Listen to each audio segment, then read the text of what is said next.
أعوذ بالله من الشيطان الرجيم بسم الله الرحمن الرحيم الحمد لله والصلاة والسلام على رسول الله وعلى آله وصحبه ومن والاه.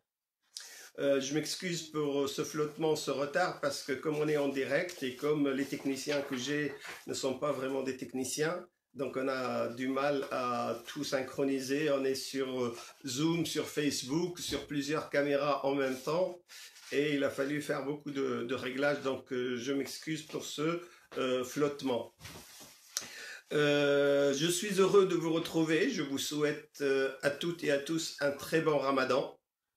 Je vous demande encore, s'il vous plaît, de bien vouloir, pour ceux qui sont sur Zoom, de bien vouloir fermer vos micros, parce que j'ai pas suffisamment de techniciens autour de moi pour gérer la réunion. Alors soyez gentils de fermer vos micros. On vous donnera la parole à la fin de la réunion pour poser vos questions et faire des commentaires, Inch'Allah.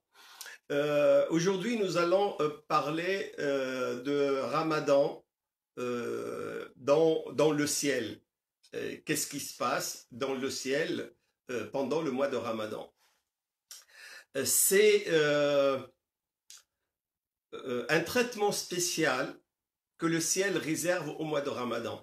Et ça serait bien sûr, tout ce que je vais vous raconter, vous le savez, je ne vais faire que des rappels de choses que vous avez déjà entendues, que vous connaissez déjà, mais ça serait bien de temps en temps de faire une pause, de faire un rappel pour être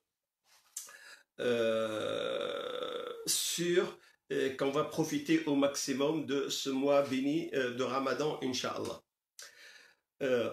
La spécificité du mois de Ramadan dans le ciel, c'est que Allah subhanahu wa ta'ala, comme je vous ai déjà dit plusieurs fois, il a réservé pour le Ramadan un traitement spécial. Il y a un tarif.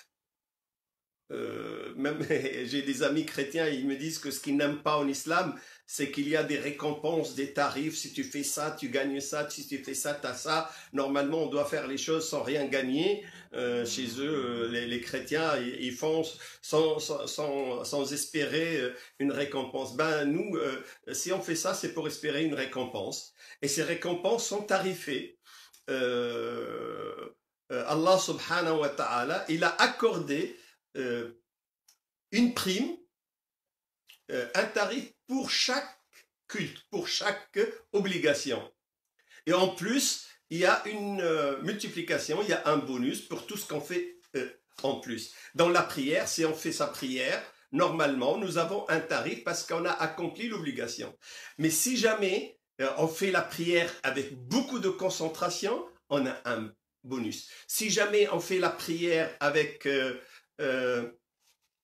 des versets particuliers, des sourates particulières, on a encore plus de récompenses. Si on fait la prière juste immédiatement après l'adhan, au début de l'horaire, on a encore d'autres récompenses. Donc vous imaginez, il y a le tarif de base, puis il y a le bonus qui s'ajoute selon l'état dans lequel nous sommes quand on accomplit le culte, quand on accomplit l'obligation.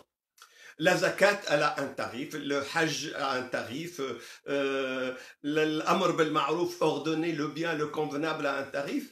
Et Allah subhanahu wa ta'ala, il dit toute action de Bani Adam, toute action d'Ibn Adam, toute action de la personne, de l'homme, et pour lui, c'est-à-dire qu'il sera récompensé selon ce tarif. Et d'ailleurs, les anges, ils sont formés pour, à chaque fois qu'il y a une obligation, qu'il y a un culte, eh ben, ils cochent la case correspondante pour mettre ça dans le dossier de l'adorateur. Allah subhanahu wa ta'ala, il a dit « Illa sawm fa innahu li » sauf le jeûne, là, il n'y a pas de tarif.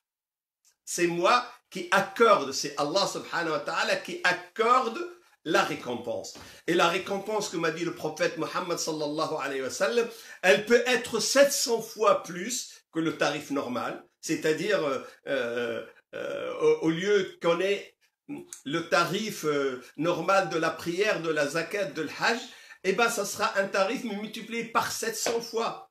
Ça peut être 7000 fois. Wallahu yudha'ifu liman yasha. Et Allah subhanahu wa ta'ala peut multiplier encore plus pour ses adorateurs. Donc, Dieu, il a exclu le jeûne de la gestion normale du culte pour réserver un traitement divin spécial pour le Ramadan. Et c'est cette spécificité, cette exclusivité qui fait que le Ramadan n'est pas traité de la même manière dans le ciel. Alors on va essayer de voir ensemble comment le ciel traite le mois de Ramadan. La première chose que le prophète sallallahu alayhi wa sallam nous a dit, puisque le Ramadan est récompensé exclusivement par Allah subhanahu wa ta'ala, la première chose, la première nuit, la veille du Ramadan, les portes du ciel s'ouvrent. Je vous ai déjà dit dans plusieurs des conférences et des séminaires que le premier ciel, c'est une sorte de, on va dire, une sorte de sphère. C'est comme la Terre. La Terre, elle est sphérique. Et nous avons le premier ciel. C'est une sphère qui englobe tout l'univers visible que nous connaissons, c'est-à-dire des milliards d'années-lumière, sont contenus dans le premier ciel. Et les milliards d'étoiles que nous voyons appartiennent exclusivement au premier ciel, le sama et dunya. وَلَقَدْ زَيَّنَّا السَّمَاءَ الدُّنْيَا بِمَصَابِيحَ. Nous avons décoré le premier ciel par des lampes, par les étoiles, les soleils. Donc tout ce que nous voyons, nous les milliards de soleils, d'étoiles, n'appartiennent qu'au premier ciel. Dans le deuxième ciel, il englobe le premier. Donc c'est une sphère encore plus grande qui englobe entre autres le premier ciel. Et le troisième, c'est encore plus grand. Donc imaginez, comme les poupées russes, imaginez un ciel dans un autre, dans un autre, dans un autre. Et entre un ciel et un ciel, il y a une distance que le prophète sallallahu alayhi wa sallam dans des hadiths, il a dit, on peut compter la distance de 500 ans ou 500 000 ans, c'est-à-dire c'est une distance astronomique qu'on peut même pas calculer. Mais ces sphères ont des portes. On ne peut pas accéder d'un ciel à un autre facilement. Il y a une gestion très rigoureuse pour passer d'un ciel à un autre. Bien sûr, Ash-Shayatin avant l'avènement de l'islam, avait la possibilité d'accéder au premier ciel, juste pour voir les anges, les scribes qui sont en train d'écrire les dossiers des gens, et ils écoutaient, ils espionnaient les anges. Avec l'avènement de l'islam, ces portes ont été fermées, on a mis des gardiens, on a mis une surveillance, personne ne peut accéder parmi Ash-Shayatin, parmi Al-Jinn, qu'eux, ils peuvent courir des distances incroyables, mais ils ne peuvent plus. Depuis l'avènement du Muhammad sallallahu alayhi wa sallam, ils ne peuvent plus accéder au ciel. Donc, il y a des portes qui sont fermées et le passage, il est réglementé. Seulement, la veille du Ramadan, les portes des ciels s'ouvrent. Et quand on dit les portes des ciels s'ouvrent, en réalité, elles s'ouvrent dans un sens unique. C'est-à-dire, il y a la miséricorde de Dieu qui descend, il y a les biens du ciel qui descendent, mais le mal de la terre, de la création ne monte pas. Et ça, c'est un bienfait immense. Alors imaginez, je vous laisse un peu imaginer le spectacle. La veille du Ramadan, vous avez l'ordre qui est donné à toutes les portes de tous les cieux de s'ouvrir. Alors imaginez, vous entendez le grincement de toutes les portes qui s'ouvrent, mais pour laisser passer toute la miséricorde de Allah subhanahu wa ta'ala et empêcher le mal de monter. C'est la première action. Mais en même temps, il y a une autre action simultanée qu'on trouve dans les hadiths authentiques, parce que le prophète sallallahu alayhi wa sallam, il a dit, la première nuit, la veille du Ramadan, le premier jour du Ramadan, les portes du ciel s'ouvrent, et il a dit, les portes de la miséricorde s'ouvrent. Abwab al-Rahma. C'est pour comment s'ouvre Abwab al-Rahma, c'est-à-dire que la clémence, la bonté, la miséricorde de Allah subhanahu wa ta'ala va couvrir, va englober, va envelopper la création pour que et quand je dis la création, je ne parle pas que des musulmans, que des croyants. Non, toute la création bénéficie de cette rahma. Donc les portes du ciel s'ouvrent, les portes de la miséricorde s'ouvrent, et en même temps, la chose qui est la plus importante pour nous, les portes du paradis s'ouvrent. Il y a 8 portes au paradis. Alors, le paradis, est-ce qu'il est rectangulaire, est-ce qu'il est circulaire?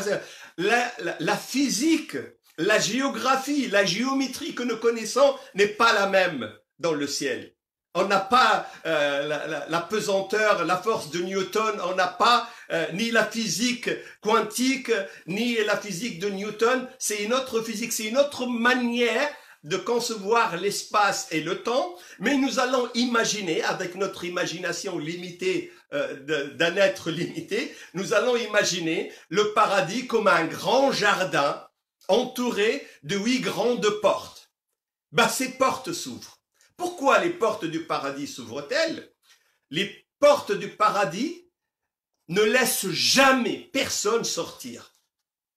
Les portes des paradis, comme les portes du ciel, ne s'ouvrent que dans un seul sens. On ne peut pas sortir du paradis. On ne peut qu'y rentrer. On ne peut que pénétrer dans le paradis. Donc les 8 portes du paradis s'ouvrent pour permettre aux gens d'entrer au paradis.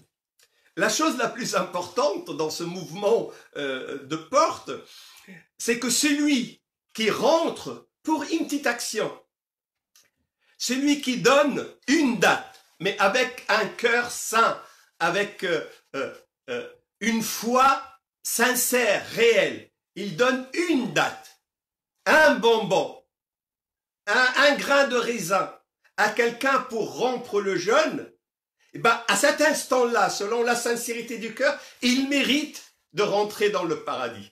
Dès qu'il rentre au paradis, ben ça y est pour lui.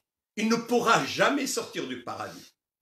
Alors, on ne sait pas, est-ce que c'est la première date que j'ai donnée, la deuxième, la troisième? En tout cas, le prophète nous a dit que avec une date, selon la sincérité, on peut accéder au paradis. Et si nous avons accédé une seule fois dans notre vie au paradis, je vous donne, moi, l'assurance, la certitude que vous allez être parmi les gens du paradis, Yawm al-Qiyamah, Inch'Allah. D'ailleurs, c'est pour ça, quand on va faire l'Umrah, où on fait le Hajj, on essaie de faire quelques rak'at dans la Rawda du prophète, sallallahu alayhi wa sallam, entre Al-Mimbar et les appartements du prophète, parce que le prophète, sallallahu alayhi wa sallam, il a dit « Ma bayna mimbari wa bayti » entre le mimbar et mes appartements, c'est un jardin du paradis.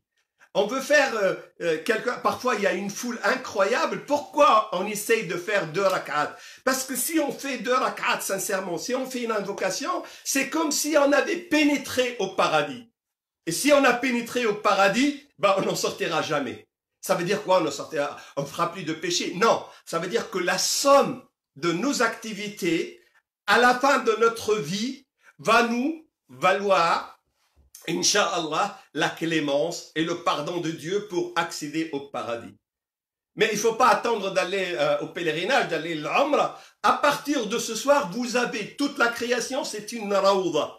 Seulement, ça dépend de nos actions. Il suffit qu'on fasse une action, sincèrement, comme la porte du paradis, comme toutes les portes du paradis sont ouvertes, eh ben, on va y accéder. Et il suffit que tu mettes un pas à l'intérieur du paradis, ça y est, c'est garanti pour toi. Inch'Allah, tu n'en sortiras jamais. Et c'est c'est tout le bien que je vous souhaite, que nous souhaite à nous tous, Inch'Allah. Mais il n'y a pas que ça. On ne va pas ouvrir les portes de paradis comme ça. Vous devez savoir que toutes ces transformations, je vais vous parler de beaucoup de choses, toutes ces transformations que nous allons faire au paradis, au ciel, c'est pour fêter un événement extrêmement important. Le ramadan, c'est pourquoi? Pourquoi on jeûne le ramadan? Pourquoi le ciel fête le ramadan? En réalité, parce que le ramadan, c'est le mois du Coran. C'est la fête du Coran. Le Coran, c'est quoi? C'est la fête de la parole de Dieu. C'est la fête où Allah subhanahu wa ta'ala a envoyé son message à l'humanité. Et j'ai été dans beaucoup de pays, j'ai visité beaucoup de monde, et je peux vous certifier que j'ai vu dans des dizaines de bureaux de maison des cadres dans lesquels il y a la photo du monsieur chez qui je vais. Il peut être ministre, professeur, hein, sa photo avec le maire de la ville, ou avec le préfet de la ville, ou avec le président de la République, ou avec le sultan, ou avec le roi. Alors c'est encadré, c'est en plein dans le salon. Il y en a d'autres qui mettent une lettre. J'ai reçu une lettre du président. Alors la lettre, elle est encadrée et c'est une sorte de frime, c'est une sorte d'exposition de nos mérites. Donc quand je reçois, moi, une lettre de président de la République, surtout si elle porte à Monsieur Ben Mansour, donc c'est pas une lettre générale, c'est une lettre personnelle, eh ben je vais l'encadrer, je vais le mettre dans mon salon. Ben l'humanité, elle a reçu une lettre pas d'un roi, mais du roi des rois. Malikul Muluk, Allah subhanahu wa ta'ala. Il envoie son message, et c'est un message de miséricorde, il l'envoie à la terre. Et c'est un message dans lequel il y a l'indication du bien dans cette vie, dans l'au-delà. Ben, la moindre des choses, c'est de fêter justement ce moment où il y a eu cette communication entre le ciel et la terre. Nous, on fête le 14 juillet, c'est une fête de guerre. C'est une fête où il y a eu 20 000, 30 000, 50 000 personnes qui ont été assassinées pendant la Révolution française. En fait, le 11 novembre, c'est l'armistice, mais l'armistice après la guerre. Pratiquement toutes les fêtes, les jours fériés, regardez les jours fériés que vous avez, ce sont des jours fériés en réalité, soit d'une victoire d'une bataille ou alors de la sortie d'une guerre, d'une bataille ou indépendance, etc.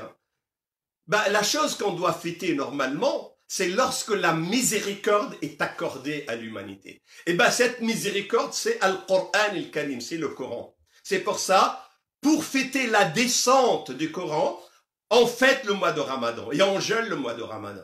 Donc les anges ne vont pas se contenter d'ouvrir les portes du paradis, ils vont faire autre chose. Ils vont décorer le paradis. Wallah, croyez-moi, si je braque ma caméra maintenant sur le ciel, si je vous fais voir un petit reportage de ce qui se passe au paradis, vous allez voir que on commence ici, en tout cas en France, en Europe, à partir du mois de novembre, on commence à décorer les rues, les quartiers, les avenues par des guirlandes, par des drapeaux, par des lumières, pour fêter Noël et fêter le début de la nouvelle année. On commence, nous, dès les derniers jours de Ramadan, par décorer nos maisons pour l'Eid. Eh bien, c'est exactement la même chose, bien sûr, à l'échelle des anges, à l'échelle du ciel, on décore le paradis.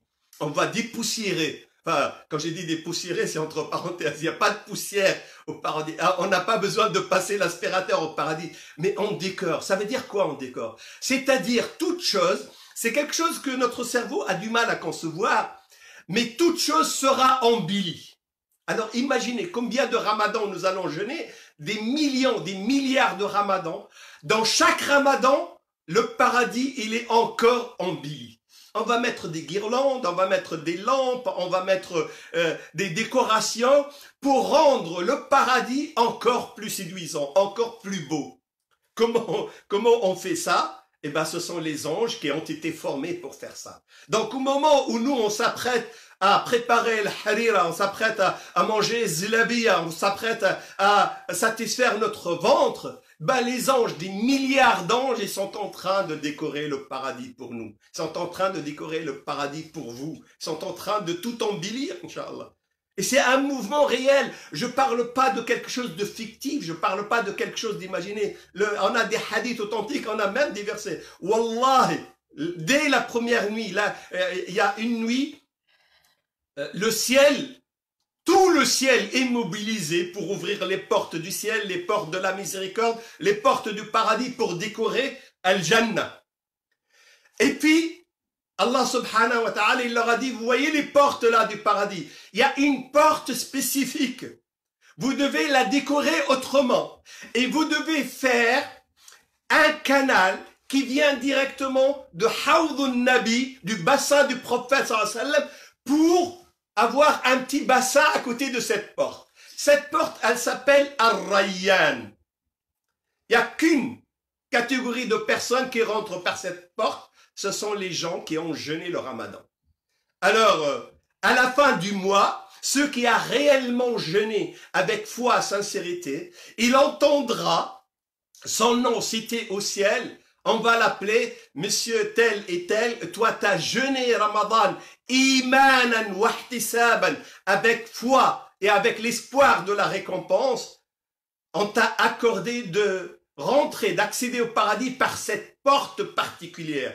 Parce que ceux qui rentrent par cette porte, ils ont des récompenses beaucoup plus importantes que les autres. Mais quand tu rentres, dès que tu arrives au niveau de cette porte, on te dit non, là on va te donner, il y a un bassin, on prend une coupe en or, on prend de l'eau et on te donne à boire une gorgée. C'est de l'eau qui vient de Hawdun Nabi sallallahu alayhi wa sallam. On a fait une dérivation spéciale pour toi. Peut-être dans la foule, peut-être t'as pas eu le temps de boire directement de ce bassin. Eh ben, toi, t'as pas besoin de faire la file d'attente, t'as pas besoin d'attendre, t'as pas besoin d'avoir la foule. Toi, il y a quelqu'un qui vient, tu es un VIP, tu es une very importante personnalité, donc on va venir te chercher, on te dit tu passes par cette porte, et voilà, tu bois.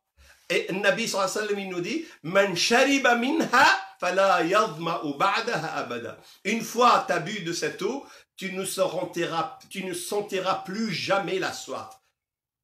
Tu seras rassasié éternellement. Mais est-ce que ça veut dire que je vais rien boire après? Non. Nous allons boire des milliards de boissons délicieuses, mais on va les boire, ce n'est pas parce qu'on a soif, mais parce qu'on a envie, parce que c'est juste pour le plaisir, c'est juste pour le délice de boire ça. Donc nous allons non seulement rentrer par cette porte Rayyan, mais nous allons aussi en plus boire de cette eau. C'est bien. Mais malheureusement, moi j'ai beaucoup de tentations dans cette vie. La famille, parfois c'est un bonheur, mais parfois c'est vraiment une calamité. Le patron, parfois c'est quelqu'un de bien, parfois c'est vraiment une calamité. Les cousins, les cousines, le travail, le professeur, les étudiants, la femme, les enfants, les parents, ils peuvent être quelque chose de bien, comme ils peuvent être quelque chose de très éprouvant. Et tu peux être tenté par les femmes, tenté par l'alcool, tenté par la drogue, tenté par la cigarette, tenté par le pouvoir, tenté par la richesse, tenté par la célébrité, tenté par toutes les choses qui peuvent te dévier du droit chemin. Et si tu es tenté, et si tu succombes, eh ben tu vas aller en enfer. Tu vas pas. Les portes du paradis, certes, elles sont ouvertes, mais toi, tu n'as pas la chance d'y aller. Alors Allah subhanahu wa ta'ala, à l'occasion de ce mois, il fait un autre geste. Le ciel va avoir une autre démarche. Dieu donne l'ordre, les Zabaniya, de fermer les 7 portes de l'enfer. Donc, tu vas aller où? Les portes de l'enfer sont enfermées, sont fermées. Et les portes du paradis sont ouvertes. Vous savez, à la fin du mois de Ramadan, c'est lui qui va aller en enfer après la fin du mois de Ramadan. C'est quelqu'un qui a réellement insisté, qui a tout fait pour ne pas voir les portes du paradis et pour forcer les portes de l'enfer. Non, moi je vais être grillé dans le feu, laissez-moi rentrer, laissez-moi rentrer. Il va bousculer Az-Zaban, il va bousculer les anges pour se jeter dans le feu. Parce qu'il n'y a absolument aucune raison, tout a été fait pour t'éviter justement d'aller dans le feu. Et comme si la chose ne suffit pas, Allah subhanahu wa ta'ala, il donne l'ordre à la gendarmerie nationale du ciel, aux anges, il leur a dit, vous avez mis à jour vos listes des shayatines, des démons? Vous savez où sont les capitaines, les généraux, les lieutenants des shayatines? Ils disent oui, alors. Il leur a dit, je vous donne l'ordre de les arrêter tous. Ce que vous ne savez pas, c'est que jeudi soir, la veille du vendredi, la veille du Ramadan, il y avait un mouvement de panique incroyable dans les rangs des shayatines, des démons. Pourquoi? Parce que les patrouilles des anges sont venus, tous les arrêter, les enchaîner. Tout saffad, tout salsal. On va les attacher, on va les enchaîner, maradat ash-shayatin, c'est-à-dire les chefs des satans, les chefs des shayatin. Alors si jamais pendant le mois de Ramadan, tu as encore la possibilité de faire le mal, tu dois être sûr que ce mal-là ne vient pas de shaitan qui va te chuchoter le mal dans ton oreille, il vient de ton propre nafs, vient de toi-même. Parce que Allah subhanahu wa ta'ala, il a enchaîné, il a arrêté, il a emprisonné, il a enfermé les démons. Alors, regardez, imaginez le ciel. Heureusement que nous, surtout par cette histoire de confinement, on ne pense pas trop à ça. Mais je vous ai dit, si je braque la caméra sur ce qui se passe au ciel, vous allez voir le mouvement, les patrouilles des anges qui arrêtent tous les shayatines, qui les enchaînent, qui les enferment. C'est un confinement obligé. Et ce n'est pas parce que les shayatines, ils ont le coronavirus, mais parce qu'il y a le ramadan. C'est parce qu'Allah subhanahu wa ta'ala, il donne toute la chance aux musulmans d'accéder à son pardon, d'accéder, incha'Allah, au paradis. Et Allah subhanahu wa ta'ala va détacher une partie des anges et va leur dire, vous avez qu'une seule mission. Bien sûr, nous avons des anges qui inscrivent nos bonnes actions, d'autres qui notent nos mauvaises actions. Nous avons des anges qui nous protègent. Vous n'avez pas, vous, d'appareil photo, de caméra spéciale ange. Si vous avez ça, si vous vous appuyez sur play, vous allez voir, vous êtes entouré d'une dizaine. Chaque musulman, il a au moins 10 anges autour de lui. Il y a des anges qui ont une seule mission. C'est de noter as-salat ala nabi. Quand tu dis Allahumma salli ala Muhammad, Allahumma salli ala nabi Muhammad, wa aliha, les anges, il y a un ange sur la lèvre supérieure, un autre sur la lèvre inférieure, ils ne font que ça. Il y a des anges qui nous protègent. Au lieu de trébucher dans le salon, tu vas te casser la jambe, tu vas avoir mal, parce que Shaitan, il a mis juste la chaussure, il a mis juste le fil de fer à repasser juste devant toi pour que tu te casses la figure. Eh bien, les anges, ils vont te sauver. Al-Hafada.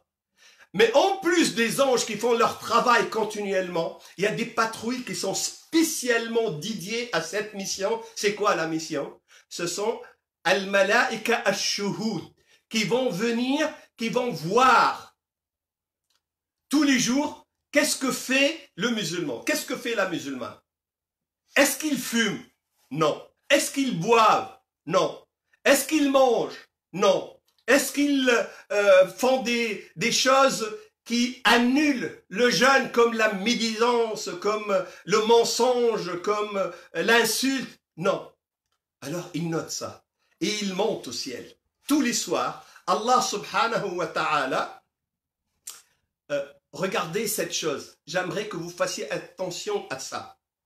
Tous les soirs, quand on dit le soir, c'est une manière pour nous de fixer le temps. Parce que le soir, chez nous en France, ce n'est pas le soir à la Mecque, ce n'est pas le soir en Australie, ce n'est pas le soir en Amérique. Mais après chaque période, après quelques heures, ces anges montent au ciel avec leur témoignage. Ce ne sont pas les anges qui ont écrit. Il y a d'autres qui écrivent que nous avons jeûné, nous avons fait la prière. Non, non, non. Ça, ce sont juste une patrouille spécialement pour les témoignages. Et ils montent pour délivrer leur témoignage à Allah subhanahu wa ta'ala. Seulement, avant qu'ils commencent à délivrer leur témoignage, avant qu'ils disent « Ya Rab, inna wajadnahum sa'imina qa'imin » ils étaient en train de faire la prière la nuit, le jeûne le jour. Avant de parler, Allah subhanahu wa ta'ala tire le rideau sur la terre. Et vous savez ce qui se passe? Les anges regardent la terre, tous les musulmans sont exposés, quel que soit leur pays. Et celui qui jeûne, il a une lampe. C'est une caméra infrarouge, si vous voulez. Elle ne va déceler que la lumière de musulman. Et selon sa sincérité, selon la rigueur de son jeûne, selon la multiplication de ses bonnes actions, la lumière va être plus ou moins dense, plus ou moins intense. Et quand Allah tire le rideau, il dit Unduru, regardez. Il parle à qui? Il parle à des milliards de milliards d'anges. Unduru ibadi, regardez, regardez-les, regardez comment ils scintillent de partout, regardez comment ils sont éclairés de partout. Et les anges, ils savent que si les musulmans sont éclairés, s'il y a des lumières, c'est parce qu'ils ont jeûné, ils ont prié, ils ont fait des bonnes actions. Et on voit ça partout sur terre. Tout autour du globe, partout les anges voient ça. Et Allah subhanahu wa ta'ala, avec beaucoup de fierté, avec beaucoup de bonté, avec beaucoup de clémence, avec beaucoup de miséricorde, il dit, vous voyez, je vous prends tous en témoin. Je leur pardonne. Et en plus, il prend 1000, comme a dit le prophète, 1000, c'est-à-dire 1 million de personnes. Ils disent, ce million-là, chaque nuit, chaque soir, quand les anges témoins montent, avant même qu'ils donnent leur rapport, Allah subhanahu wa ta'ala, il pardonne à tout le monde. Quand on dit il pardonne à tout le monde, il pardonne à tout le monde qui mérite d'être pardonné. Bien sûr, celui qui commet des péchés, celui qui a le cœur complètement enveloppé par les mauvaises actions, il ne mérite pas le pardon. Mais tous ceux qui... Et quand je parle de kaba'ir, les grands péchés, mais les petits péchés, etc., Allah subhanahu wa ta'ala les pardonne. Et en plus de ça, il prend 1 million tous les soirs. Il dit, ce million-là, ils n'ont même pas besoin de passer par la case compte, rapport, etc., je leur pardonne, ils accèdent directement au paradis. Ben, imaginez, tous les soirs, il y a 1 million de personnes. Ben, on peut être parmi ce million. C'est vrai qu'il y a 1,5 milliard de musulmans, mais rien n'empêche que toi, moi, nous, on peut être parmi ce million. Et d'ailleurs, Inch'Allah, moi je prends l'engagement, si jamais je suis parmi ce million, je vais tous vous embarquer avec moi, Inch'Allah. Mais si l'un de vous, il est parmi ce million, il devrait s'engager devant nous de nous embarquer tous avec lui, Inch'Allah. Et à la fin du mois de Ramadan, Allah subhanahu wa ta'ala, il va faire la même chose, mais il va prendre le même nombre qu'il a pris chaque nuit. Chaque nuit, 1 million. À la fin du mois, si le mois dure 30 jours, ça fait 30 millions de personnes en une seule nuit. Donc nous avons 30 millions, puisque tous les jours 1 million, et 30 autres millions à la fin, ça fait 60 millions, ça fait pratiquement la population de la France. 60 millions de personnes. Ça, ce sont des gens, c'est sans bidouni hisab. Ça, c'est juste un geste divin. C'est la miséricorde de Allah subhanahu wa ta'ala. Je vous ai dit au début que Allah subhanahu wa ta'ala ouvre les portes de la miséricorde, de rahma. Donc, il va prendre 1 million de personnes pour qu'ils soient pardonnés. Mais sinon, après, il va demander à ses anges témoins, alors, comment vous avez trouvé? Comment vous avez... ils vont témoigner. Ya Rab, on les a trouvés en train de faire la prière. Nous les avons trouvés en train de faire le jeûne.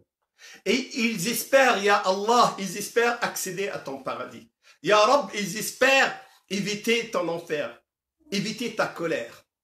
Et Allah subhanahu wa ta'ala va leur accorder ça. Mais pour donner plus de chance pour que Allah nous accorde ce pardon, eh ben, il va détacher une autre patrouille. Quand je dis patrouille, il va détacher des millions de milliards d'anges qui vont avoir une seule mission. Imaginez ça. Toi, la petite femme dans sa cuisine qui est en train de préparer le harira pour sa famille. Toi qui es en train de faire la vaisselle dans ta cuisine. Toi le monsieur qui est en train de travailler. Toi le garçon que tu peux pas sortir à cause du confinement. Tu penses que tu es complètement négligé. Tu penses que le gouvernement t'a oublié, que la mairie t'a oublié, que tes parents t'ont oublié, que la vie t'a oublié. Que la seule chose qui se rappelle de toi c'est le coronavirus. T'es dans le désespoir. Eh ben sache que non. Non, non, non, non, non. Il y a des anges qui ont ta photo, ton nom, ton prénom, ton adresse mail, ton compte Twitter, ta page. Ils ont toutes les informations sur toi. Et ces anges, ils ont une seule mission. Une seule. Ils invoquent Allah pour nous. Yastaghfiroun Allah lana.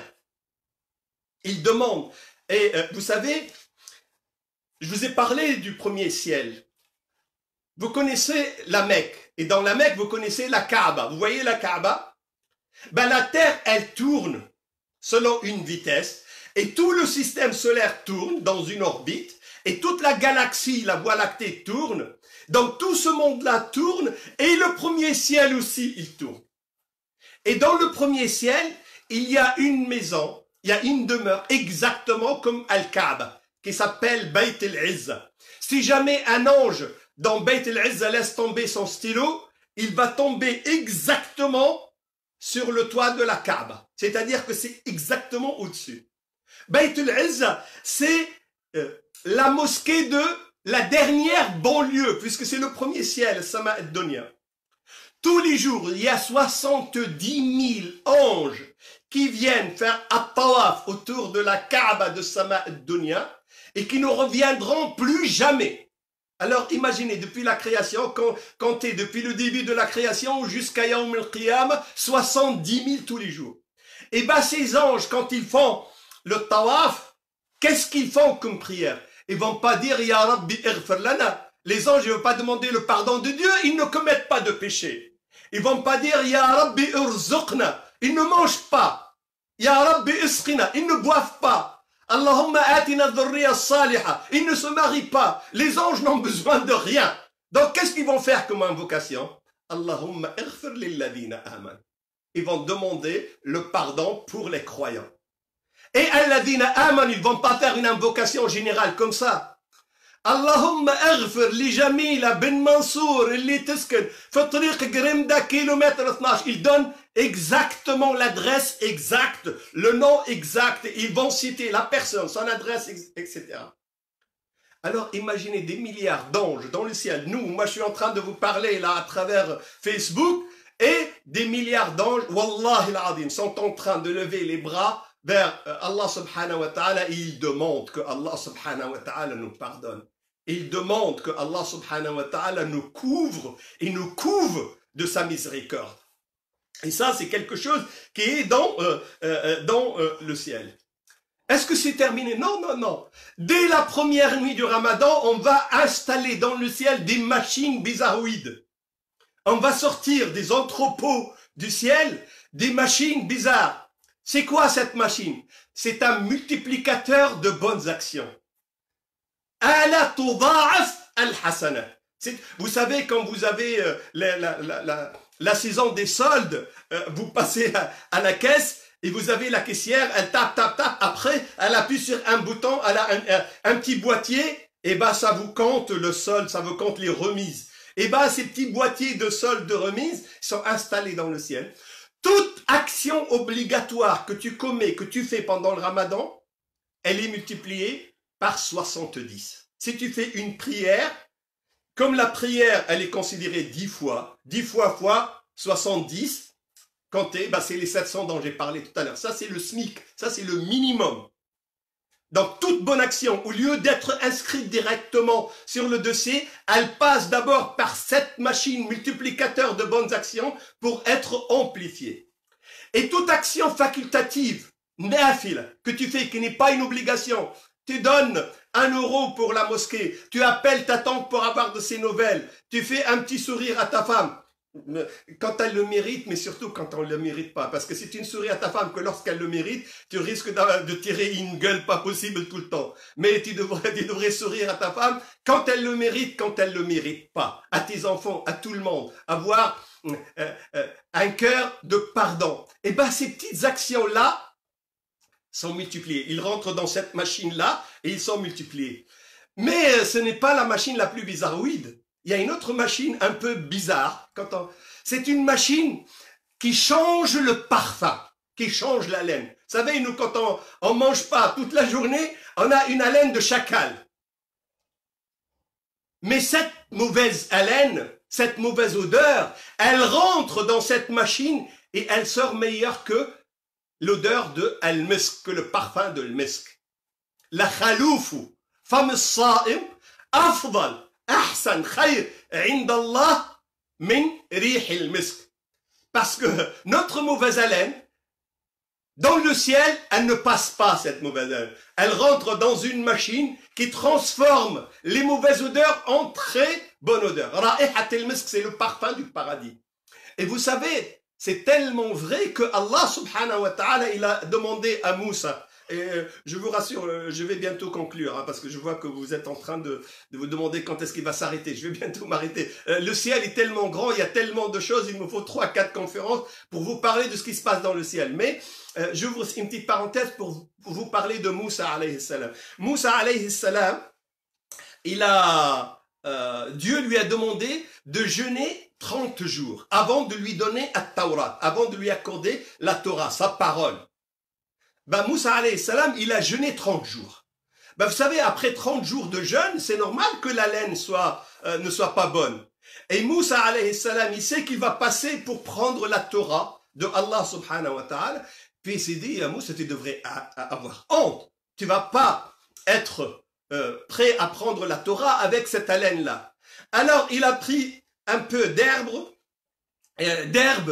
et il a commencé à mâcher et à se brosser les dents pour changer la laine. Il a pris de la menthe, il a mâché de la menthe, il s'est essuyé les dents avec de la menthe pour avoir une bonne haleine. Seulement, quand Allah devrait lui donner la Torah, la machine de changement d'haleine a sonné. Et pourquoi? Parce qu'elle s'attend à avoir une mauvaise odeur, elle a une bonne odeur. Et Allah subhanahu wa ta'ala lui a dit, qu'est-ce que tu as fait, Moussa? Mais qu'est-ce que tu as fait? Il a dit, Ya Rab, j'ai eu honte de t'affronter avec ma mauvaise haleine, je me suis brossé les dents. Ya Moussa, moi justement c'est ça que je voulais. Je voulais cette mauvaise haleine-là, parce que chez nous, dans le ciel, elle se transforme en une autre odeur. Retourne, fais encore 10 jours de jeûne. Donc Moussa alayhi salam, il est reparti, au lieu de faire 30 jours, il a fait 10 jours de plus. C'est pour ça il a fait 40 jours de jeûne. Après les 10 jours, il s'est pas brossé les dents. Il a affronté le ciel avec sa mauvaise haleine qui est rentrée dans la machine, qui s'est transformée en rih al-misk. Toutes ces machines, toutes ces choses, elles sont installées réellement dans le ciel. Il y a réellement tout un mouvement qui est extrêmement actif pour votre bien. Allah subhanahu wa ta'ala, il dit, mettez autre chose. Il y a un registre spécial. Il y a une promotion, il y a une pancarte, une promotion spéciale. Pour chaque musulman qui jeûne, si jamais il donne quelque chose pour que quelqu'un d'autre rompe le jeûne, quand on dit quelque chose, ça peut être 1 euro, ça peut être 1 dirham, 1 dinar, ça peut être quelques dates, ça peut être un bol de soupe. Mais pour nous, comme on peut pas, on peut donner aux voisins, ou alors on doit participer à des kits, comme nos frères à Beauvais qui font un travail, mashallah, formidable. Je les ai vus, je suis vraiment fier d'eux, les gens de Beauvais. Ils ont transformé même leur salle de prière, leur mosquée, en un entrepôt. Maintenant, la mairie leur a accordé un grand gymnase. Et ils ont des milliers de personnes à qui ils préparent tous les soirs un kit. Et ils vont avec leur voiture, ils délivrent ça partout avec tous les gestes barrières, avec toute la précaution. Ces gens-là, man fattara sa'iman, c'est lui qui donne à rompre le jeûne à un jeûneur. Allah subhanahu wa ta'ala, il dit, vous lui gardez sa récompense à ce jeûneur, mais vous lui donnez en plus la récompense de l'autre personne. Donc la promotion, vous aurez 2 récompenses. Et comme ta récompense, elle est multipliée, comme on l'a dit tout à l'heure, par 700, tu as la deuxième récompense qui est aussi multipliée par 700. Alors imagine le gain incroyable que tu vas avoir. Je peux pas terminer avant de vous dire 3-4 choses. C'est que Allah subhanahu wa ta'ala, il nous donne 3 occasions de pardon. Man sama Ramadan imanan wa ihtisaban. Celui qui jeûne le mois de Ramadan avec foi, sincérité, en espérant la récompense, ghufira lahu ma taqaddama min dhanbihi. Dieu lui pardonne tout ce qu'il a fait avant le Ramadan. Mais si jamais j'ai pas jeûné comme il faut parce que pour une raison ou pour une autre, man qama Ramadan imanan wa ihtisaban. T'as la deuxième chance. Si tu fais la prière de la nuit, al-qiyam, Allah subhanahu wa ta'ala, il te pardonne. Man qama Ramadan imanan wa ihtisaban ghufira lahu ma taqaddama min dhanbihi. Bah, si jamais j'ai pas fait la prière de la nuit, j'ai pas fait le jeûne comme il faut, et bah, t'as une troisième chance. Man qama laylatal qadr imanan wa ihtisaman. T'as une nuit, la nuit du destin. C'est une nuit parmi les récompenses. Pendant le mois de Ramadan, mais ça je le laisse pour la prochaine fois, je vais vous parler de cette fameuse nuit où à la fin du mois de Ramadan, la nuit de destin, il y a des choses qui se passent, des choses formidables. Il faut absolument qu'on sache, il faut absolument qu'on aille faire un reportage sur ce qui se passe la nuit du destin. Mais cette nuit de destin, la troisième chance, c'est que Allah subhanahu wa ta'ala te pardonne tout ce que tu as fait avant. Et ce que tu as fait pendant cette nuit, la prière, etc., il va les compter comme si tu les avais accomplis pendant plus de 83 ans. Vous savez, si vous me prenez 1000, puisque la nuit des destins, elle est meilleure que 1000 mois. 1000 divisé par 12, ça fait 83,3333333, c'est-à-dire plus de 80 ans. Tu fais la prière une nuit, tu fais des invocations une nuit, c'est comme si tu as vécu toute ta vie en train de faire la prière. Et juste pour terminer, Allah subhanahu wa ta'ala nous accorde, et j'ai fait exprès de terminer par ça, nous accorde quelque chose d'incroyable. C'est qu'il va exaucer nos invocations.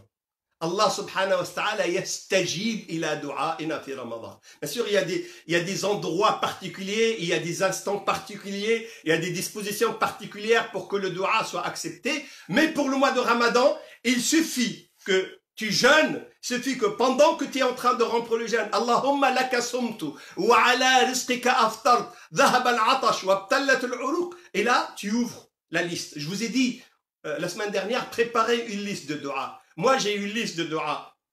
Et tu dis Allahumma ihdi awladi. Oh mon Dieu, guide mes enfants.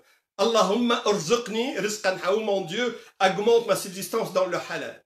Allahumma ishfini. Oh mon Dieu, guéris-moi, soigne-moi. Allahumma ahfadni. Oh mon Dieu, préserve-moi, protège-moi. Quelle que soit l'invocation que tu fais, elle est acceptée immédiatement.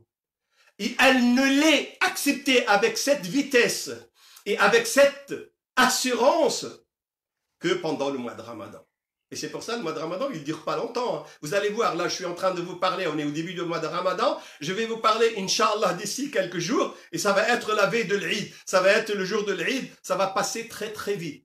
Et ne croyez pas que le confinement va compliquer, au contraire, le confinement va nous faire vivre le Ramadan dans l'intimité, comme je l'ai dit hier, et le Ramadan devrait se faire dans l'intimité, Inch'Allah. Donc saisissez ce mois pour faire l'invocation. Parce que l'invocation que vous faites, vous savez comment elle passe par le multiplicateur de bonnes actions, elle va être multipliée, cette invocation. Il y a comme il y a les anges à côté qui vont dire Amin, il y a comme il y a les anges qui prient pour nous, comme tout le ciel est mobilisé pour nous, vous avez 100% de chance que votre invocation soit acceptée. Est-ce qu'il n'y a que ça sur le ciel? Non, il y a 25 000 autres choses, mais malheureusement, je vois que l'horloge tourne. J'ai dépassé les 40 minutes. J'ai promis que je ne dépasserai pas les 40 minutes pour laisser le temps en question. Seulement, avant de terminer, j'aimerais vous annoncer un projet important. C'est une des dames, une honorable dame que je connais qui assiste à mes séminaires à Paris. Elle a été l'initiatrice d'un projet important. Ce projet, comme elle a vu qu'il y a énormément de convertis, Dieu merci, et surtout il y a beaucoup de francophones qui ne maîtrisent pas l'arabe. Pratiquement tous nos enfants sont des francophones qui ne maîtrisent pas l'arabe ou très peu. Et même les gens qui vivent en France, même s'ils sont venus très petits de leur pays d'origine, ils ne maîtrisent pas l'arabe, qu'ils soient d'origine sénégalaise, turque, arabe, etc. Ils ne parlent que le français. Donc elle a eu l'idée de leur faciliter l'accès à la lecture du Coran.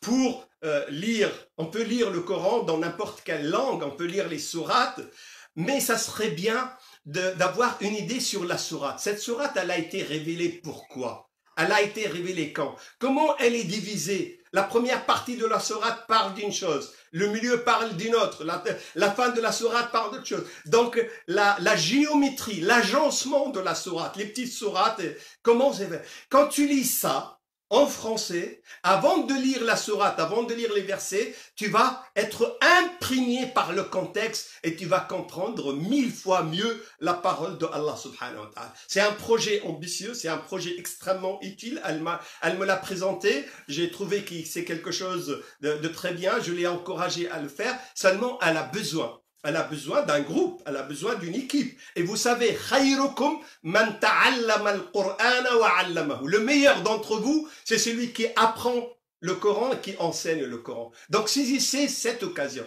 Elle a besoin d'un groupe. Et avec maintenant les moyens de communication, vous pouvez être dans n'importe quelle ville, dans n'importe quel pays, vous pouvez participer. Bien sûr, il nous faut 3 ou 4 conditions.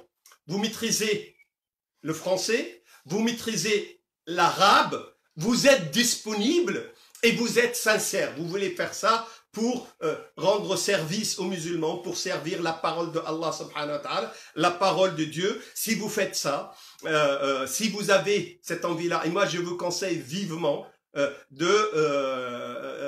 dire que vous pouvez, si vous connaissez l'arabe, le français, etc., que vous pouvez participer. On a besoin d'un groupe de 10, 20, 15, 30, 40 qui vont commencer ce travail-là. On essaie de l'achever, Inch'Allah, au moins la première partie, le mois de Sha'ban de l'année prochaine. On a devant nous presque 10 mois pour qu'il soit accessible, au moins un premier jet qui soit accessible aux gens pour leur faciliter. Et vous savez, à chaque fois que quelqu'un ouvre ce livre pour s'imprégner du Coran et lit le Coran, vous avez des hasanats qui vont tourner à chaque fois et chaque fois. Et ils vont bénéficier de ce travail essentiellement pour le mois de Ramadan de l'année prochaine, Inch'Allah. Alors imaginez le mois de Ramadan prochaine, en plus de tout ce que vous faites, vous avez un compteur qui tourne pour vous. Donc, on vous donnera les coordonnées de cette dame sur les rooms de Hidayah. Sinon, les gens, vous avez pratiquement tous mon numéro de téléphone. Vous pouvez m'appeler, vous pouvez m'écrire. Je crois que Madame Ben Mansour vous a communiqué mon numéro la dernière fois.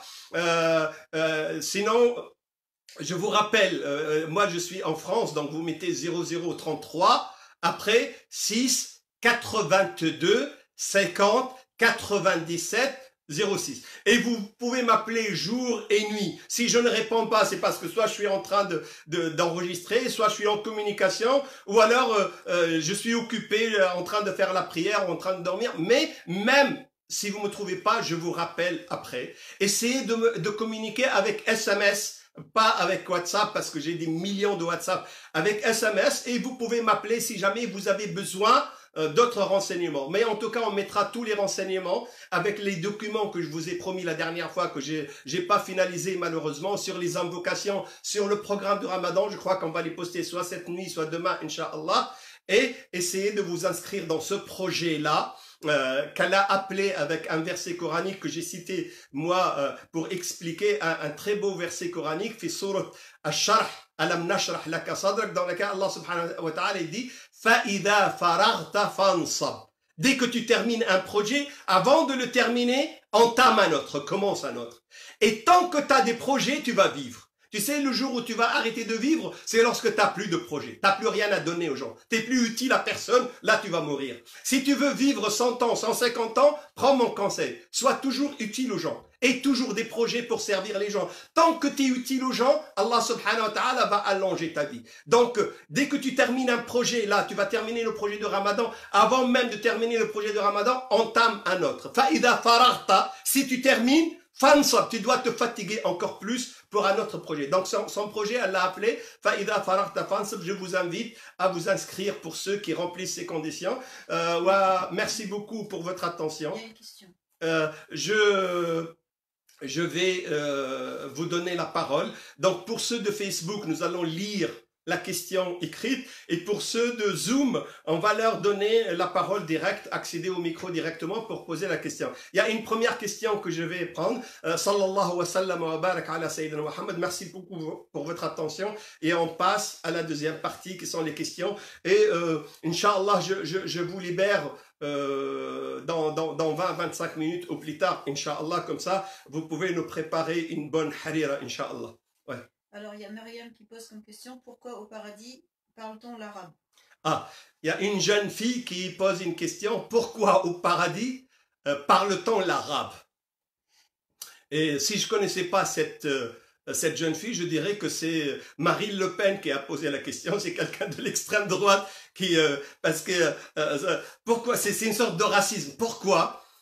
Alors qu'on a chassé les Arabes de partout, maintenant, même nous, au paradis, on devrait parler l'arabe. Je suis désolé, malheureusement, pour nos frères juifs, pour nos frères chrétiens, pour tous les croyants, vous allez être obligés de parler l'arabe au paradis. Parce que la langue du paradis, c'est la langue arabe. Mais c'est une bonne chose. Vous n'aurez dépensé aucun centime pour l'apprendre. Dès que vous rentrez le jour dernier, si vous êtes parmi les gens du paradis, vous allez apprendre l'arabe, Inch'Allah. Pourquoi la langue arabe?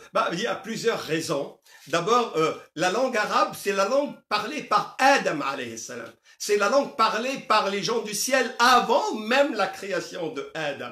Et c'est Adam qui l'a transmise, et puis après, c'est la langue de Nuh qui l'a transmise à ses enfants, Sam. C'est pour ça qu'on appelle l'arabe, l'hébreu, l'aramien, les langues sémites, les langues parlées par le fils de Nuh, Sam.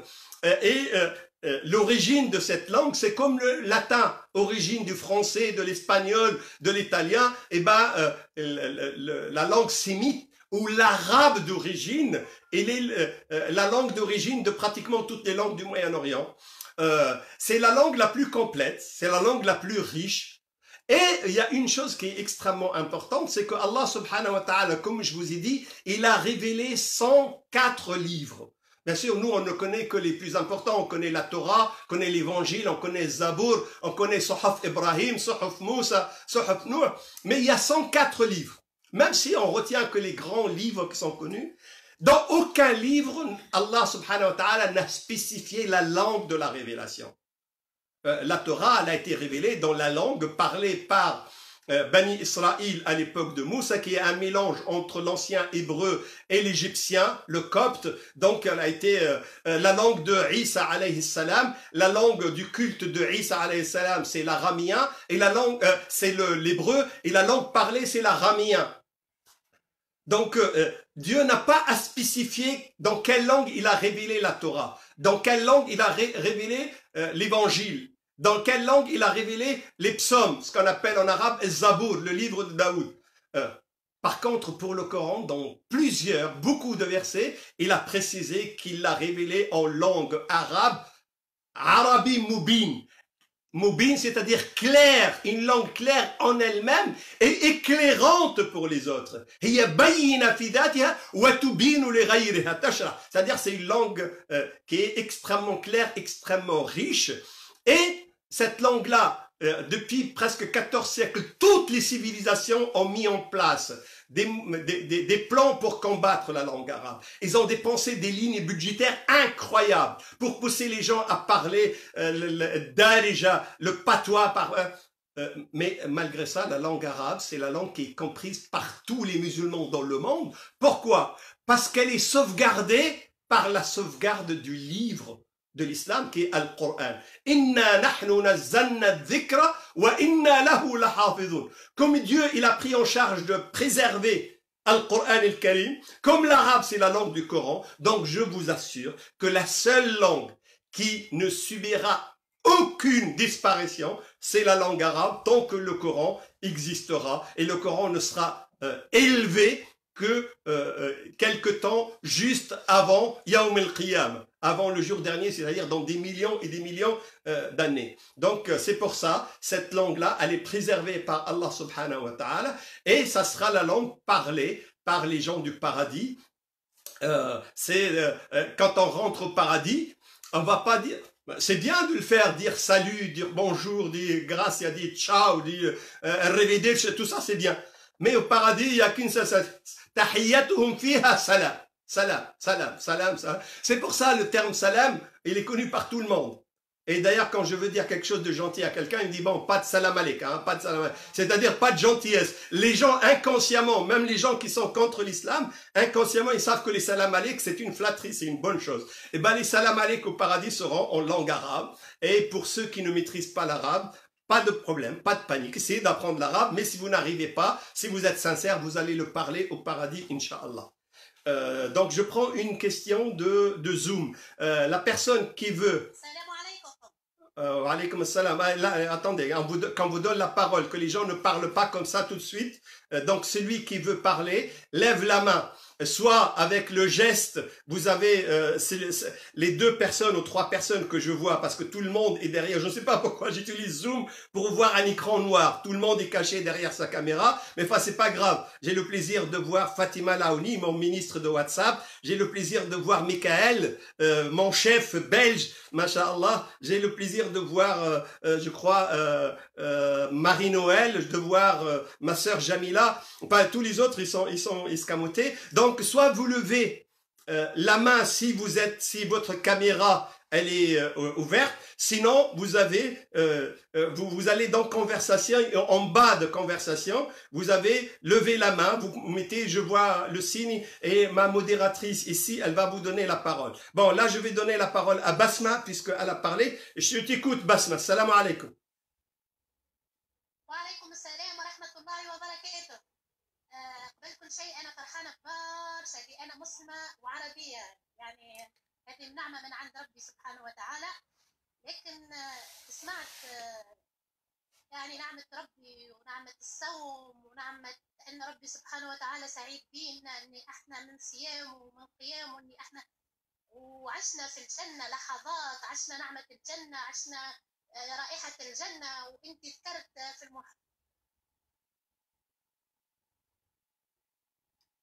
Ah, la communication, elle a été coupée. فعلا يعني دخول الروضة يحس متعة وما تنجمش تخرج فعلا. يعني اللي عبرت عليه أنت أن في الجنة ما نخرجوش، تحس أنك ماذا بيك تبقى العمر كله. كما تو أنا تمنيت نبقى نقعد نسمع فيك حتى ما نشقوش الفطر، حتى ما ناكلوش، حتى ما تلمو احنا عشنا الجنة يعني عشنا.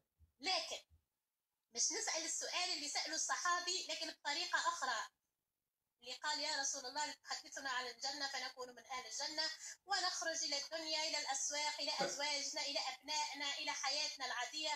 ف ف ف ف ف ف ف ف أنا المتعة اللي عشتها هذية وحسيت اللي أنا نحب الناس الكل، واللي أنا ما نحبش نكذب، واللي أنا ما نحبش نكون عندي غل، واللي أنا ما نحبش نكون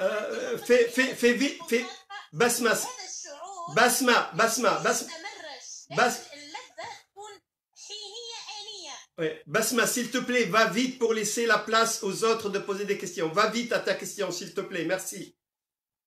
Surtout que c'est en arabe en plus. Allô? J'espère qu'elle n'a pas... Alaykoum salam. Oui, fahamt السؤال. J'ai compris la question, j'ai compris.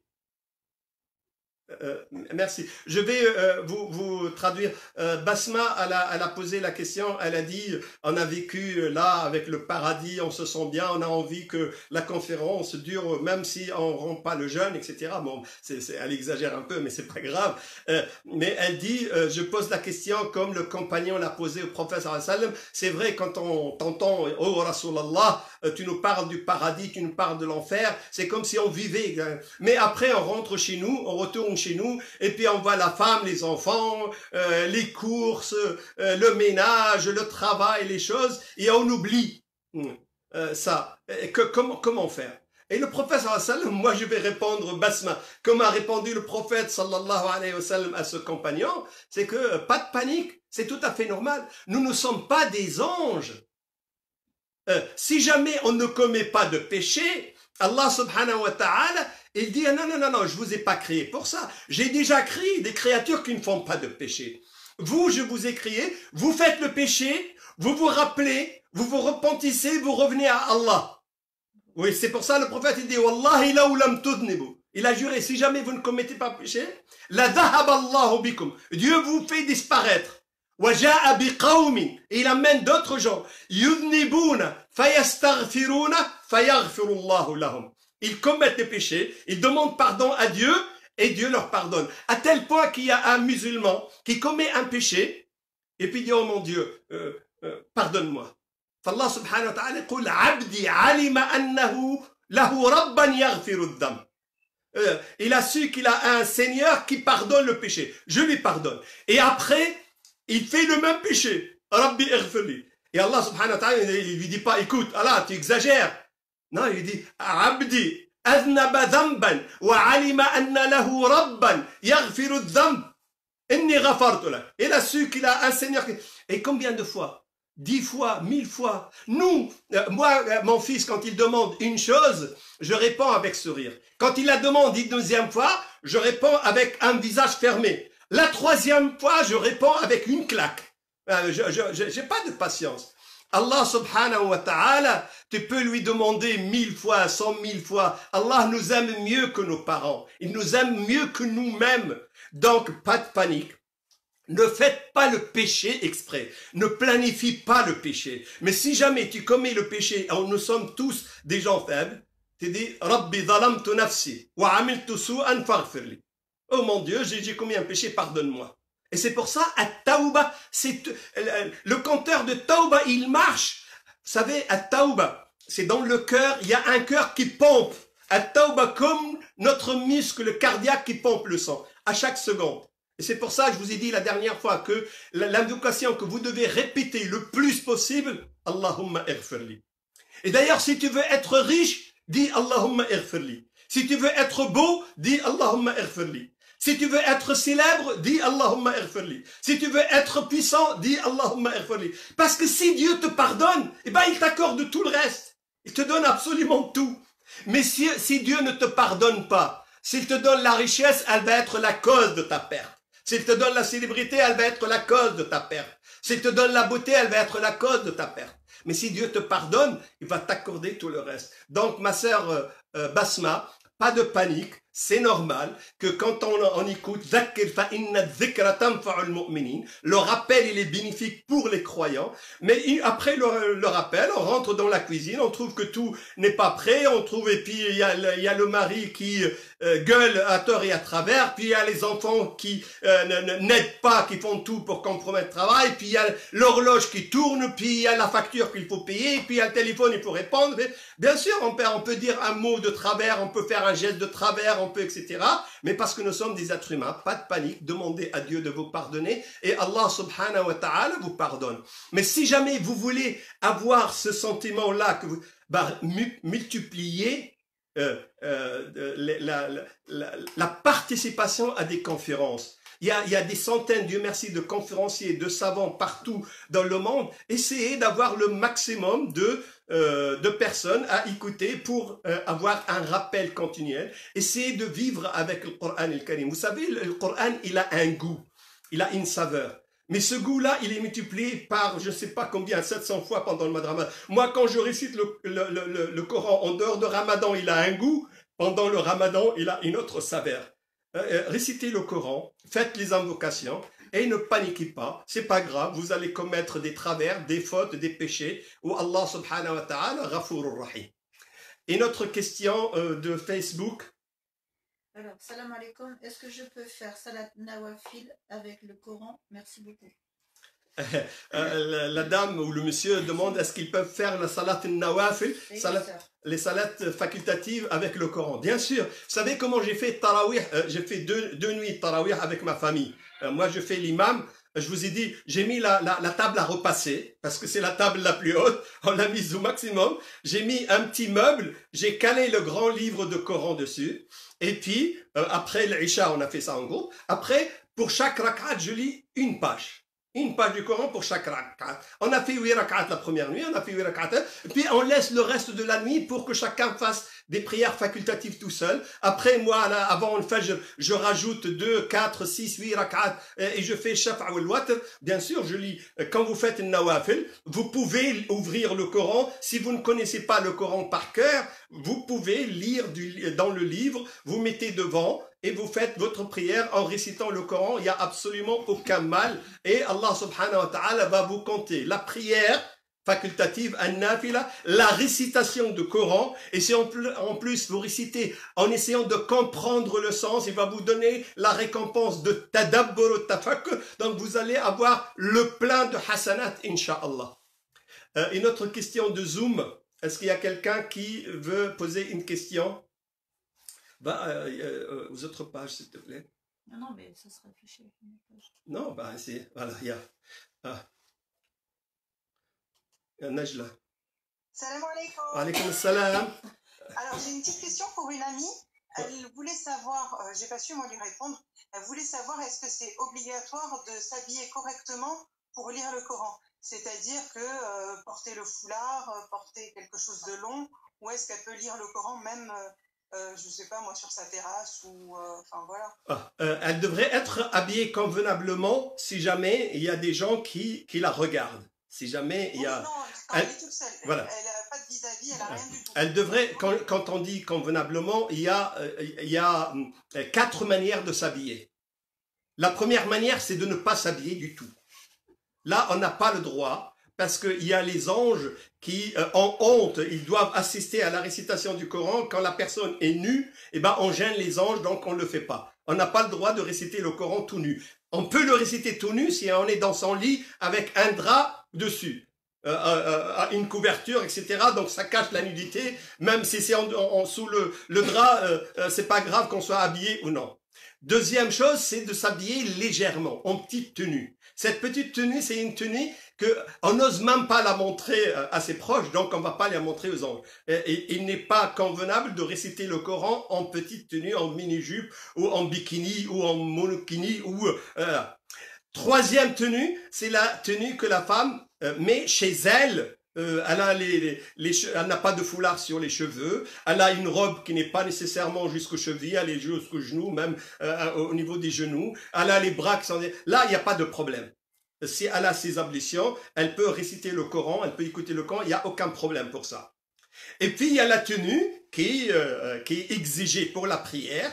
Si jamais on lit le Coran et on dit pour réciter la parole de Dieu, je vais m'habiller convenablement, eh ben, vous avez la récompense de la récitation, mais en plus, comme vous avez l'intention, vous aurez la récompense parce que vous vous êtes habillé spécialement pour ça. Donc, c'est un bonus en plus. Mais donc, il n'y a que 2 tenues. La tenue convenable, mais qui n'est pas complète, pas de foulard sur les cheveux, pas de longue robe, pas de brassière.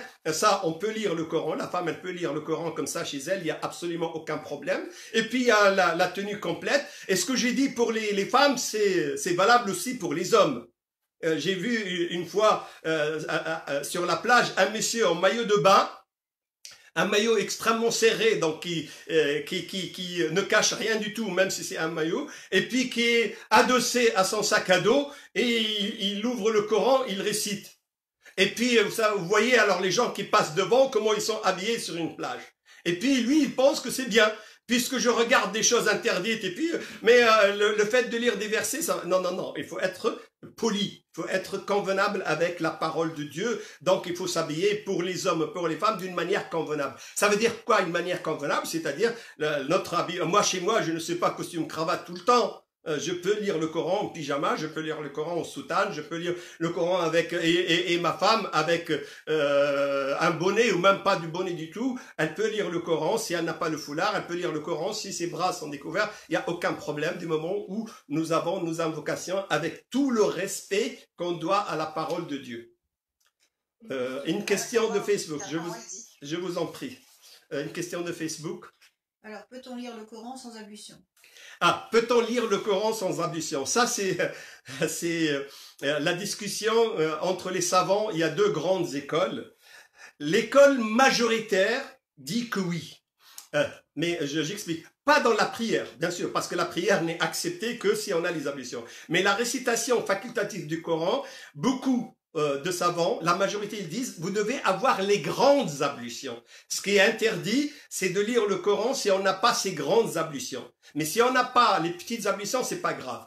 Et cet avis, je pense qu'il est le plus logique parce que on autorise la récitation du Coran quand on est dans l'enseignement. Quand on enseigne le Coran, même si la femme est indisposée, elle a le droit de venir dans la classe et de venir même dans une salle de prière pour l'apprentissage. Quand on apprend al-fiqh, quand on apprend l'histoire, la philosophie, la civilisation, la sunna, n'importe quelle science, et qu'on est obligé de lire des versets coraniques, fi maïdan, fi majal et ta'lim, on peut réciter le Coran sans ces ablutions, bien sûr. Mais quand c'est facultatif, tu es chez toi, tu prends le livre, tu peux le réciter sans les petites ablutions, mais tu devrais obligatoirement avoir les grandes ablutions. Bien sûr, c'est la même chose que j'ai dite pour l'habillement. Si tu fais tes ablutions avec l'intention de lire le Coran, c'est beaucoup mieux parce que tu auras beaucoup plus d'anges qui vont témoigner, qui vont assister. Parce que si tu as tes petites ablutions, les anges vont venir pour le Coran et pour toi. Si tu n'as pas tes petites ablutions, les anges vont venir seulement pour le Coran.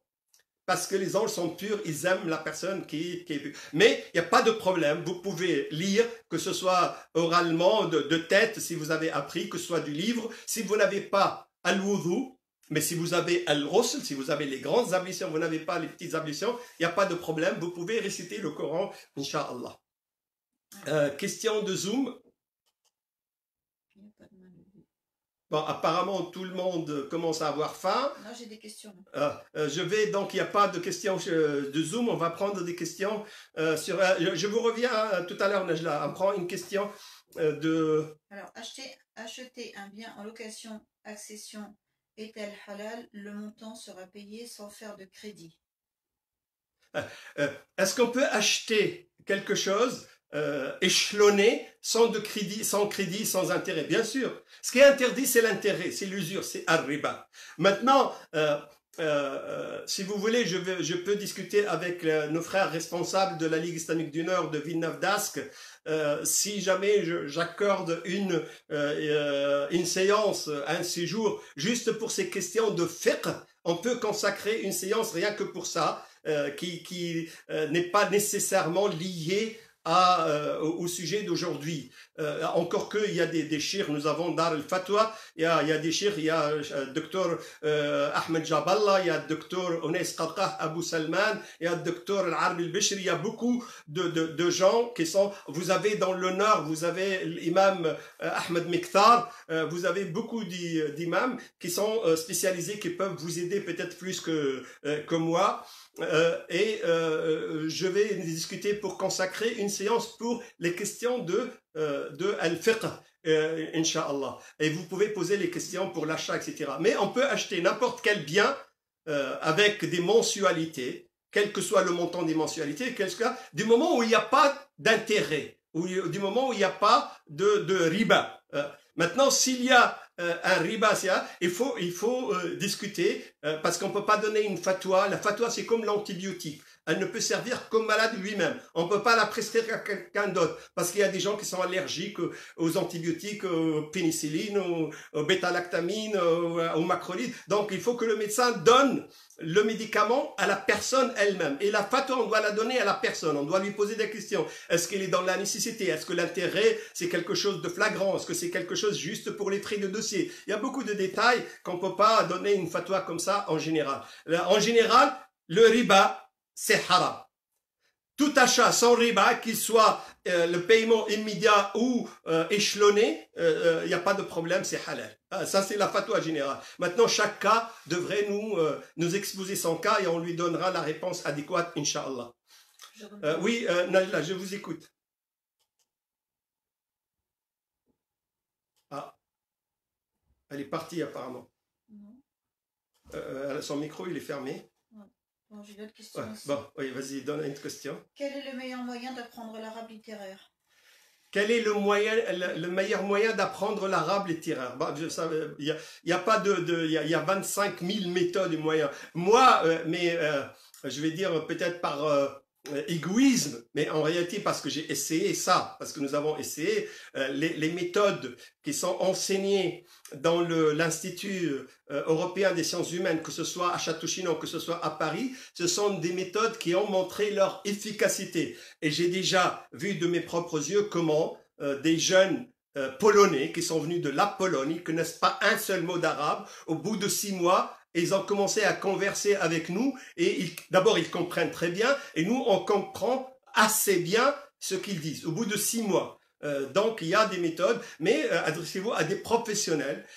Sur Internet, il y a beaucoup de charlatans pour, on va dire, pour 4/5 de charlatans, il y a 1/5 de gens qui sont sérieux. Donc, trouvez les instituts qui sont sérieux, trouvez les gens qui sont compétents. L'arabe, apprendre l'arabe, c'est une discipline, c'est une science qui a besoin de compétences, qui a besoin de gens qui savent enseigner cette langue. Donc demandez, posez la question dans votre ville, posez à votre imam, au président de l'association, sinon appelez l'institut, l'USH, que ce soit à Paris, que ce soit à Château-Chinon. Il y a d'autres instituts à Paris aussi qui apprennent l'arabe. Ils sont tous, pratiquement tous les instituts musulmans que je connais à Paris sont des instituts sérieux.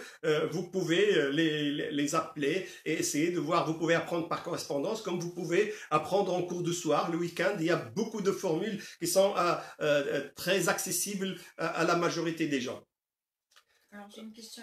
Tu reviens à l'autre page, s'il te plaît? Oui, une autre question? Alors, salam alaikum. Si on récite 3 fois la sourate Al-4 pendant Tarawih, est-ce que l'on a les mêmes bienfaits que lorsqu'on lit un tiers du Coran? Oui. Elle demande si jamais il y a des sourates qui valent, comme l'a dit le prophète sallallahu alayhi wa sallam, comme surat Al-Ikhlas, Qul huwa Allahu ahad, par exemple, elle équivaut au tiers du Coran. Alors elle dit si je la lis 3 fois, 3 fois, c'est-à-dire la totalité, est-ce que j'aurai la récompense comme si j'avais lu tout le Coran? Il faut faire attention entre la récompense qui est donné par Allah subhanahu wa ta'ala. Allah subhanahu wa ta'ala va te donner une récompense pour Surat al-Ikhlas comme s'il t'avait accordé une récompense pour le tiers du Coran. Si tu la lis 3 fois, il va multiplier par 3.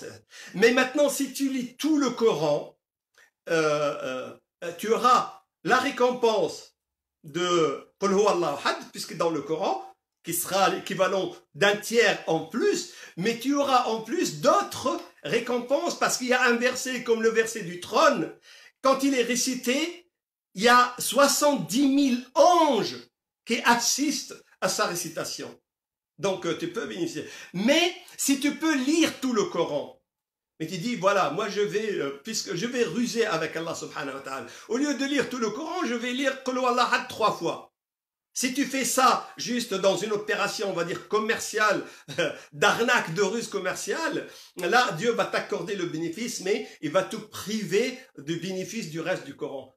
Si tu ne sais pas lire, si tu ne peux pas lire, si tu ne connais que cette sourate-là, cette intention-là te voudra la récompense comme si tu avais récité tout le Coran, avec, bien sûr, ce que j'ai rappelé plusieurs fois, l'intention que, mon Dieu, facilite-moi d'apprendre ton livre. Facilite-moi l'accès au Coran. Tu as l'intention d'apprendre le Coran. Tu as l'intention d'apprendre plus. Même si tu meurs avant, l'intention, elle est là. Mais comme tu ne connais que cette sourate, tu vas la répéter plusieurs fois, ben tu vas être récompensé sur ton intention. Et Allah subhanahu wa ta'ala, karim, généreux, il va t'accorder le maximum de bénéfices, incha'Allah. Alors, il y a une question écrite là-bas. Salam, merci pour tout. Quelle place accorder à la dunya par rapport à l'au-delà? Je parle de limite. Ah, quelle place? Vous savez, à dunya, la dame, elle pose une question. Non, monsieur. Ou le monsieur pose une question. Quelle place accorder à dunya par rapport à l'au-delà? À dunya, vous devez la considérer comme un pont qui vous amène vers votre destination qui est l'au-delà. La vie réelle, la vie qui va durer éternelle, c'est l'au-delà. Seulement, vous ne pouvez y accéder qu'en passant sur ce pont, qui est ad-dunya. Donc, si jamais le pont est mal entretenu, ben vous risquez de plonger dans le vide. Et le vide, en dessous, il y a Jahannam, il y a le feu. Vous pouvez, si jamais le pont n'est pas entretenu, il peut y avoir une butée, une contrainte, quelque chose qui vous empêche d'y aller, vous allez perdre. Si le pont n'est pas bien entretenu, vous ne pouvez pas y accéder. Donc vous devez entretenir le pont pour qu'il soit valable, mais juste un pont, juste l'entretien. Donc le pont, on ne met pas un canapé sur un pont, on met pas une télévision home cinéma sur un pont. On met pas un service de distribution des dernières pâtisseries sur un pont. Un pont, c'est un pont. Il y a des barrières, il y a des briques. Donc, à dunya, vous devez la considérer comme un pont. Vous devez prendre les biens de dunya qui vous permettent d'accéder à al-akhirah. Sans plus, sans moins. Mais vous devez vous occuper de dunya, parce que c'est important. Et c'est pour ça, dans notre invocation que le Coran nous a apprise, fi surat al-Baqarah, Rabbana atina fi dunya hasana wa fil akhirati hasana. Accorde-nous un bien dans cette vie et un bien dans l'au-delà, tout en pensant que le bien d'ici-bas, il est très relatif, dans le temps, dans l'espace, dans l'intensité, il est très très relatif, presque négligeable par rapport au bien de l'au-delà. Donc, vous devez travailler à dunya, juste le nécessaire qui vous amène à l'akhirah sain et sauf, pas plus. Et ça mérite toute une conférence qu'on va programmer plus tard, Inch'Allah. La dernière question. Bon, une dernière question. Lire le Coran entièrement sans tout comprendre, est-ce un bienfait quand même? Ah oui, la dernière fois, dans la conférence de la dernière fois, je vous ai dit, vous devez avoir avec le Coran 3 attitudes. La première attitude, c'est le lire. 3 démarches avec eux. Première, réciter, lire le Coran.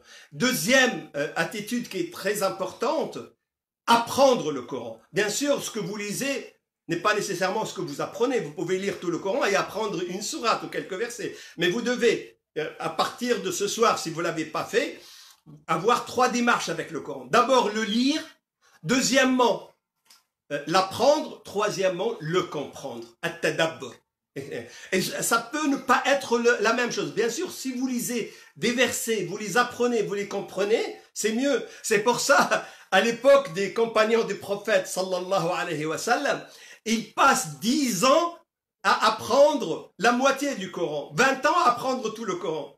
Nous, maintenant, on peut l'apprendre en 2 ans. Pourquoi? Parce qu'ils sont plus bêtes que nous? Pas du tout. Mais parce que eux, ils apprennent le Coran et l'action en même temps, la compréhension en même temps. Ils n'apprennent de verset que lorsqu'ils l'appliquent, ils le comprennent, ils le méditent et ils passent à un autre verset.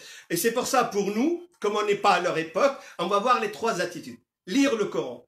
Même si on ne le comprend pas, même si on ne le médite pas, c'est pas grave, vous aurez des récompenses pour la récitation. Faqra'u ma tayassara min. Lisez ce qui est accessible à vous. Lisez-le, même si vous ne comprenez pas, vous aurez des récompenses, le maximum de récompenses.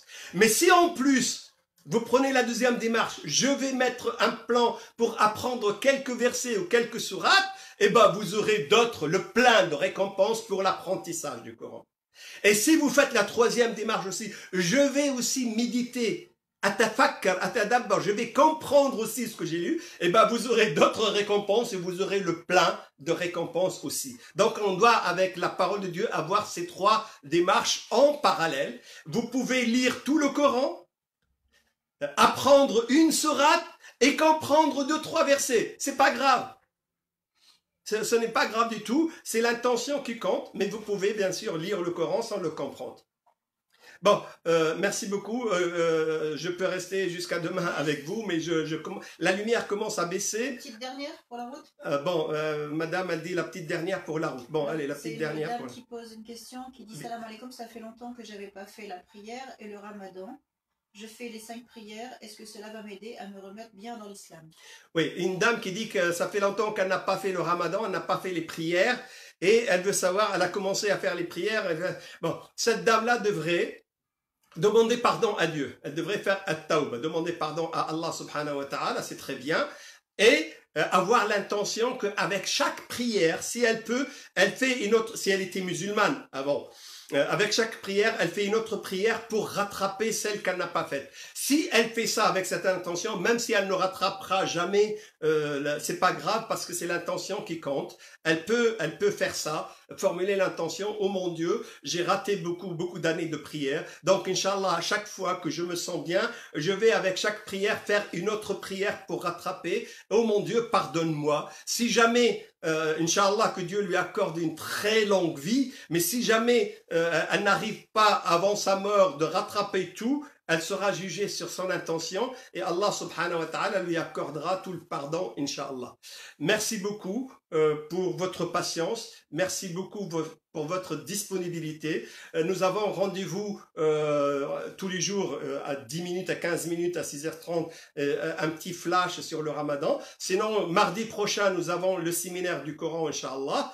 Et je vous retrouve tous samedi prochain, même heure, même topo, même caméra, Inch'Allah, pour un autre sujet. Moi j'ai communiqué tous les sujets aux responsables de Vindas, ils publient au fur et à mesure, donc on va parler de la première décade. Vous savez, le Ramadan est divisé en 3 décades.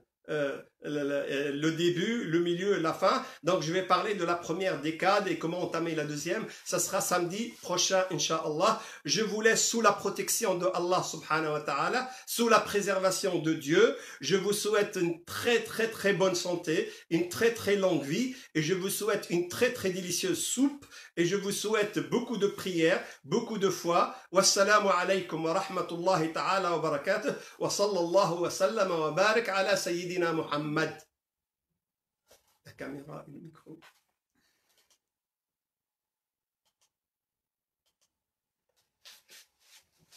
J'arrête là immédiatement. Faut pas que j'attende que je te le dise.